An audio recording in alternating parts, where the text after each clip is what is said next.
Le président Abdel Fattah el-Sisi a reçu mercredi le patron du renseignement extérieur français, Bernard Emié, pour évoquer notamment le dossier libyen et la lutte contre le terrorisme. La rencontre a porté sur des questions sécuritaires et militaires, notamment la lutte contre le terrorisme et les groupes terroristes extrémistes. Emié a évoqué la situation au Moyen-Orient, en Méditerranée orientale et en Afrique, partant du rôle joué par le Caire comme axe d'équilibre pour la sécurité de la région. Les ministres des Affaires étrangères de l'Égypte, de l'Allemagne, de la France et de la Jordanie se sont réunis à Paris donc vendredi 12 mars afin de poursuivre leurs efforts visant à contribuer à faire progresser le processus de paix au Proche-Orient vers une paix juste, globale et durable. Le coordinateur spécial des Nations Unies pour le processus de paix au Proche-Orient et la représentante spéciale de l'Union européenne pour le processus de paix au Proche-Orient étaient également présents. Tout de suite, les détails de cette réunion. Les ministres des Affaires étrangères de l'Égypte, de l'Allemagne, de la France et de la Jordanie se sont réunis à Paris vendredi 12 mars afin de poursuivre leurs efforts visant à contribuer à faire progresser le processus de paix au Proche-Orient vers une paix juste, globale et durable. Les 4 ministres se sont déjà rencontrés à 3 reprises dans cette configuration à Munich le 15 février 2020, à Amman le 24 septembre 2020 et au Caire le 11 janvier 2021 pour contribuer à restaurer un environnement favorable à la reprise du dialogue entre les deux parties palestiniennes et israéliennes afin de faire progresser le processus de paix au Proche-Orient. Les 4 ministres des Affaires étrangères étaient accompagnés de la représentante spéciale de l'Union européenne, Susanna Terstall, et du nouveau coordinateur spécial des Nations Unies pour le processus de paix au Moyen-Orient, Thor Wennesland. Tous affichent la volonté de contribuer à une paix durable et à la stabilité dans la région. Une solution négociée à 2 États, telle est leur ferme conviction, est la meilleure option pour la sécurité d'Israël et l'autodétermination de l'avenir des Palestiniens. Le nouveau gouvernement américain s'est aussi rallié à l'objectif d'une solution négociée à 2 États. Ils ont appelé les parties à s'abstenir de toute mesure unilatérale compromettant la perspective d'un règlement juste et durable du conflit. Les ministres ont insisté sur la nécessité de cesser toutes les activités de colonisation, y compris à Jérusalem-Est, conformément aux résolutions pertinentes du Conseil de sécurité des Nations Unies. Ils ont considéré que la politique de colonisation à travers la construction et l'extension des colonies ainsi que la confiscation des infrastructures et des biens palestiniens constitue une violation du droit international compromettant la viabilité de la solution des 2 États. Les ministres des Affaires étrangères ont également rappelé l'importance de respecter le statut historique et juridique des lieux saints de Jérusalem. À cet égard, ils ont rappelé l'importance du rôle historique de gardien des lieux saints de Jérusalem exercé par la monarchie hachémite. Ils ont enfin exprimé leur souhait de travailler étroitement et activement avec le Quartet et les États-Unis ainsi que tout autre acteur engagé en faveur d'une paix juste et durable dans la région. Le Parlement et le Sénat égyptien ont rejeté en bloc samedi les accusations de violation des droits humains portées la veille par 31 pays contre le Caire au Conseil des droits de l'homme de l'ONU, première condamnation internationale de cette envergure depuis 2014. Le Sénat a affirmé dans un communiqué qu'aucun avocat, journaliste ou militant des droits de l'homme n'était détenu à moins d'avoir commis un crime justifiant les actions prises contre lui via un procès ou une enquête juste conduite par un pouvoir judiciaire totalement indépendant de l'exécutif. Le Sénat a critiqué en ce sens une déclaration qui traite les dossiers évoqués de manière superficielle. Il a surenchéri que l'État égyptien avait uniquement utilisé des lois antiterroristes contre ceux qui avaient commis des crimes terroristes tels que reconnus universellement. De leur côté, les députés du Parlement ont appelé les pays signataires à ne pas se poser en gardien de l'Égypte ou à politiser des questions de droits humains à des fins électorales. Le Parlement a regretté que le Conseil onusien ne se soit pas penché sur les efforts déployés par l'Égypte pour maintenir la sécurité et la stabilité, non seulement à l'intérieur du pays, mais aussi dans la région, et pour améliorer le niveau de vie des citoyens égyptiens.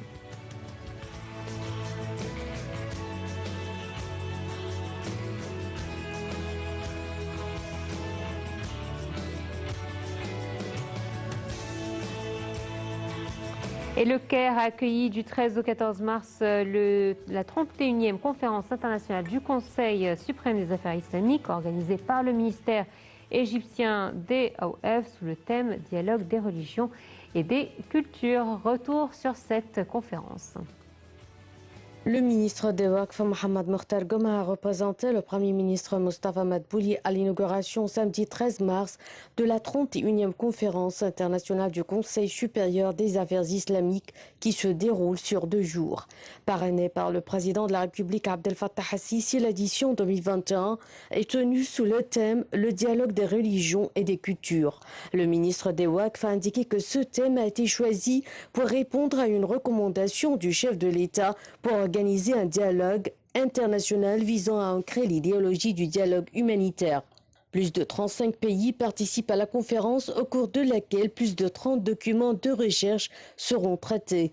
Le ministre des Waqf, Dr Mohamed Mokhtar Goma, a déclaré que la conférence visait cette année à consolider le dialogue interculturel et interreligieux.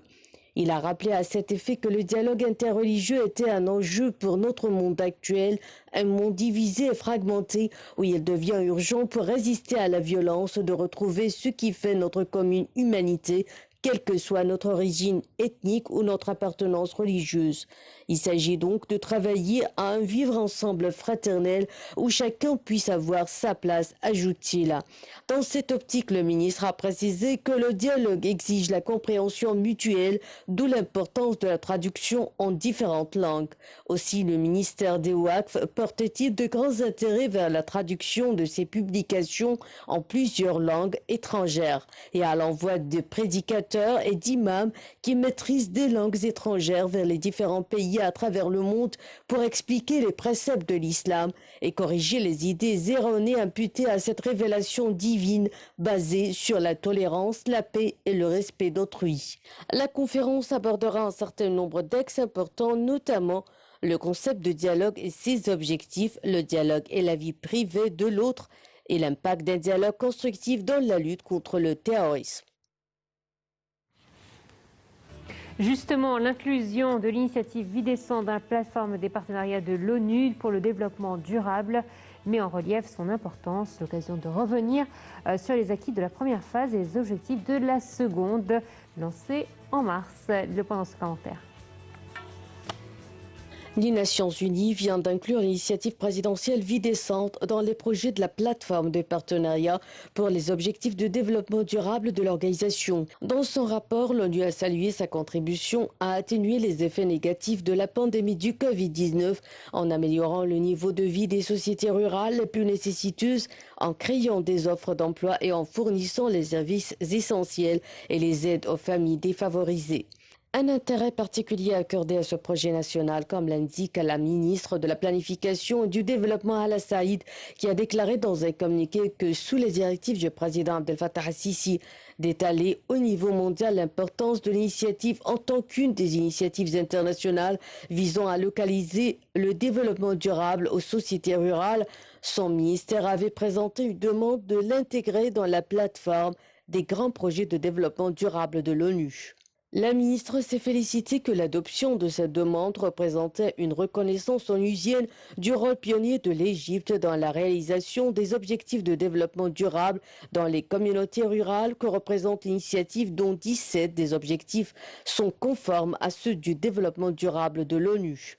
Elle a précisé qu'il s'agissait d'un méga-projet destiné à développer 4500 villages sur une période de 3 ans avec un budget dépassant les 500 milliards de livres égyptiennes. Ce projet associe gouvernement, société civile, secteur privé et partis politiques autour d'un seul but.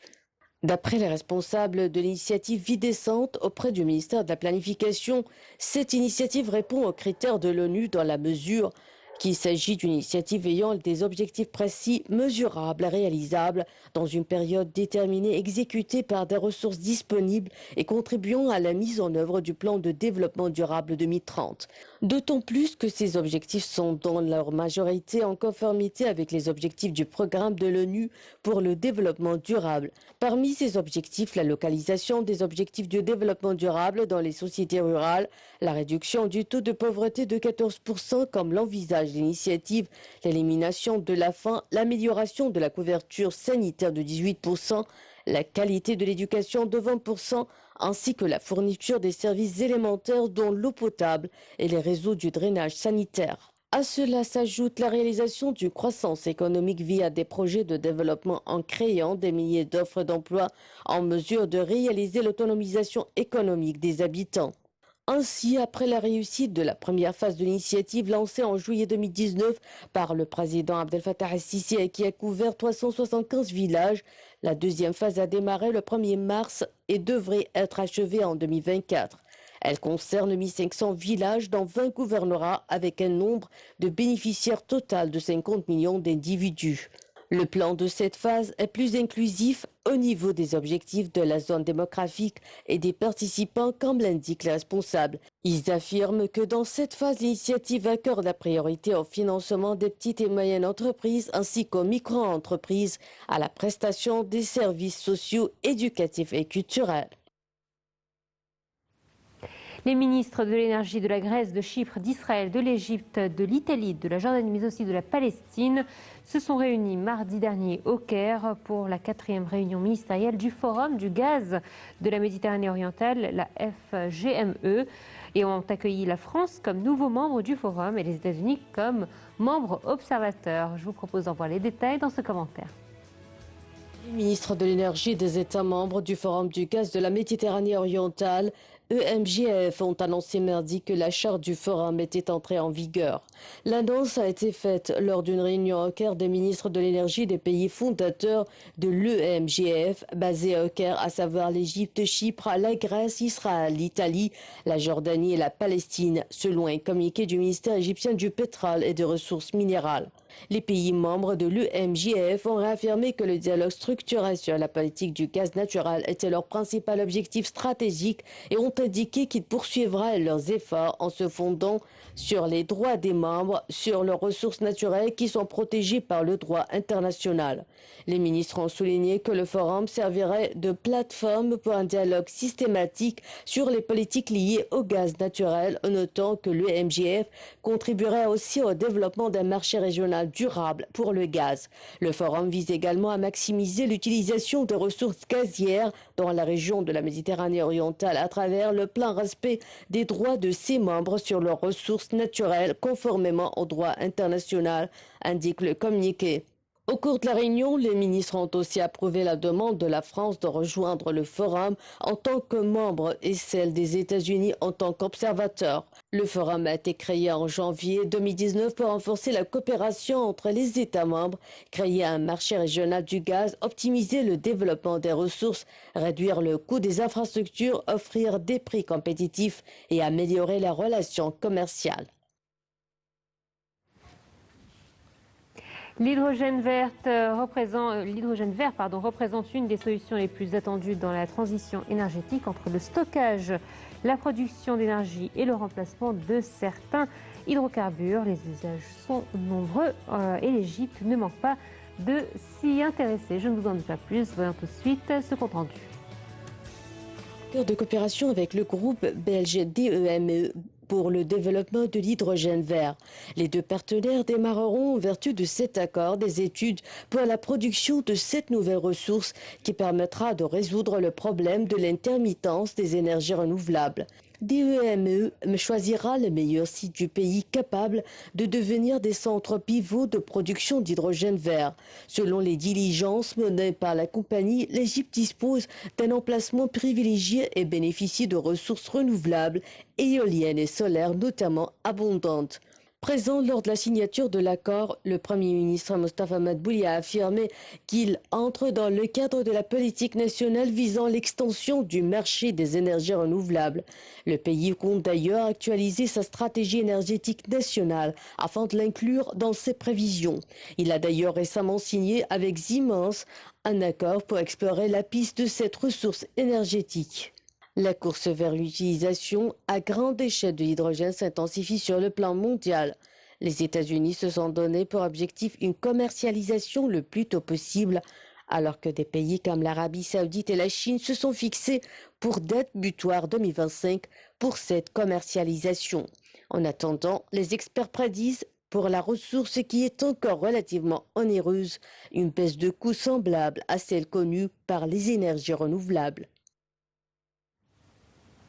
Allez, on va parler culture à présent. Une mission archéologique franco-norvégienne a découvert de nouveaux vestiges d'édifices chrétiens de l'Antiquité tardive dans le désert occidental égyptien, indiquant une vie monacale dans la région au 5e siècle, a indiqué samedi le ministère des Antiquités. La mission franco-norvégienne a découvert sur le site de Tel Ganoub Osr El Agouz, dans l'oasis de Bahareya, plusieurs bâtiments construits en basalte, sculptés dans la pierre et en briques, selon un communiqué du ministère. Le chef de la mission, Victor Rika, estime que cette découverte permet de comprendre l'aménagement des bâtiments et la formation des pierres communautés monacales dans cette région égyptienne. On reste dans le monde des découvertes avec ce papyrus égyptien de 3500 ans. Alors, grâce à un manuel récemment déchiffré dans un papyrus médical vieux de 3500 ans, une égyptologue danoise a pu reconstituer le processus d'embaumement utilisé pour préparer les Égyptiens à l'au-delà. Il s'agit du plus ancien et du plus précis de momification jamais découvert. Regardons ensemble. De passage en Égypte, l'historien grec Hérodote y était allé de son texte sur cette intrigante pratique de l'embaumement pour entrer dans le royaume des morts et éviter de devenir un esprit errant. Mais c'était au 5e siècle avant Jésus-Christ. Le manuel récemment déchiffré par l'égyptologue danoise Sophie Sjöstedt daterait d'environ 1450 ans avant Jésus-Christ. Il s'agit du plus ancien principe de momification jamais découvert. Le manuscrit est connu sous le nom de papyrus Louvre Carlsberg, ainsi baptisé parce qu'une moitié appartient au musée du Louvre et l'autre moitié à la collection Carlsberg de l'université de Copenhague au Danemark. Sophie Sjöstedt le connaît par cœur. Elle y a consacré sa thèse soutenue le 8 février dernier. Elle a été surprise de trouver un petit manuel sur l'embaumement au milieu d'un texte médical sur la phytothérapie et les gonflements de la peau. Selon les égyptologues, la plupart des secrets de cet art sacré étaient probablement transmis oralement, de sorte que les preuves écrites sont rares. Seuls 2 documents sur la momification avaient été identifiés jusqu'alors. L'une des nouvelles informations révélées par le texte concerne la procédure d'embaumement du visage. L'experte S. Hiéroglyphe poursuit qu'on avait là une liste d'ingrédients pour un remède composé en grande partie de substances aromatiques et de liants végétaux qui sont cuits dans un liquide avec lequel les embaumeurs enduisent un morceau de lin rouge. Le lin rouge est ensuite appliqué sur le visage du défunt afin de l'enfermer dans un cocon protecteur de matière odorante et antibactérienne. Un processus répété à 4 jours d'intervalle. Un chiffre clé précise la chercheuse, les embaumeurs travaillant activement sur la momie tous les 4 jours. La momification se divisait jadis en 2 périodes de 35 jours. L'une consacrée à l'évidement et au séchage et l'autre à l'empaquetage, avec des onguents et des bandelettes. L'embaumement du visage décrit dans le papyrus Louvre Carlsberg correspond à cette deuxième phase. Bien que cette directive n'ait jamais été identifiée auparavant, les égyptologues ont déjà trouvé plusieurs momies de la même époque dont les visages étaient recouverts de tissu et de résine. D'après Sophie Sjöstedt, cela correspondra bien à la procédure du lin rouge décrite dans le manuscrit. Voilà, c'est ainsi donc que prend fin cette édition. Merci de nous avoir suivis. Excellente suite de programmes sur Net TV International. Au revoir.